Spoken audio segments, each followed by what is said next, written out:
رات کا اندھیرا تھا، کوئی خاتون تھی جو اس وقت طبی معائنے کرتی تھی خواتین کو، بچے کی ولادت کے وقت لوگ اس کے گھر میں لے جاتے تھے، سمجھ لیں جس طرح آج کلینک ہوتے ہیں ڈاکٹروں کے۔ اس خاتون کے گھر میں 2 اکٹھے بچے پیدا ہوئے، رات کا وقت تھا، اندھیرا تھا، چراغ اچانک گل ہو گیا۔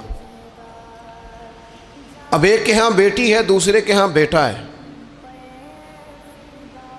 تو حضرت علی المرتضیٰ شیر خدا کرم اللہ تعالیٰ وجہہ الکریم کی بارگاہ میں فیصلہ آیا، حضور دونوں کہہ رہی ہیں بیٹا ہمارا ہے، فیصلہ کریں۔ ہر قاضی پریشان ہے، گواہ ہے کوئی نہیں، رات کا وقت ہے، اندر 2-3 عورتیں ہی ہیں اور پتہ ان کو بھی کوئی نہیں، کیسے فیصلہ کریں؟ تو حضرت علی کہنے لگے مشکل بات ہی کوئی نہیں۔ جب عورت کے ہاں ولادت ہوتی ہے تو اللہ تعالیٰ اس کے سینے میں دودھ بھی عطا کرتا ہے۔ فرمایا تھوڑا تھوڑا دودھ دونوں کا نکال کے تول لو، جس کا دودھ وزنی ہوگا بیٹا اس کا ہے۔ حضور یہ آپ نے کہاں سے فیصلہ کیا؟ فرمانے